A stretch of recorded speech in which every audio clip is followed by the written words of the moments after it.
বাঙালির কাছে 31 ডিসেম্বর মানে একটু হই হুল্লোড়, একটু নাচ গান, একটু মজা আনন্দ, তাই তো। তো আমরাও সেই জন্যেই বেরিয়ে পড়েছিলাম কলকাতা যাওয়ার উদ্দেশ্যে।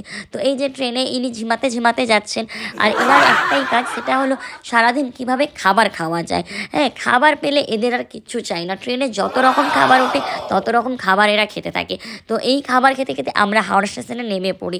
হাওড়া স্টেশনে নেমেও আমাদের খাবার খাওয়া চাই, কারণ ট্রেনের খাবারে পেট ভরেনি। তো মোটামুটি ওই ভাজাভুজি নিয়ে আমরা বাসে উঠে পড়েছি। বাসে উঠে আমরা একটু ফোন টোন করে কথা বলে নিচ্ছিলাম যে আমরা কোথায় শপিং করতে যাব, কারণ 31 ডিসেম্বরে প্ল্যানের সাকসেসের জন্য একটু তো শপিং করার লাগে, তাই না। তো কলকাতায় অনেক দিন পরে এলাম, একটু মন খারাপও করছিল। তারপরে আমরা চলে আসি খাবার খাওয়ার জন্যে। তো সেই ভিডিওটা একটু হালকা করে শুনে নাও।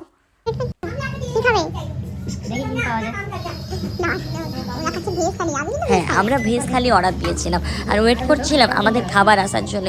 প্রথমে আমি ডিসাইড করতে পারছিলাম না কী খাবো। তারপরে শোনো, ভেজ থালির দামটা কত। আমরা রাতের জন্য অপেক্ষা করছি, তাই এখন আমরা ভেজ দিয়েই চালিয়ে নিচ্ছি। দেখা যাক রাতের বেলাতে মেন কোর্স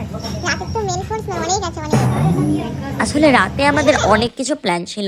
ওই প্ল্যানের জন্য আমরা আর বেশি ননভেজ কিছু খাইনি। এই সব কথা বলতে বলতে আমাদের দাদা আর আমার বান্ধবীও চলে আসে।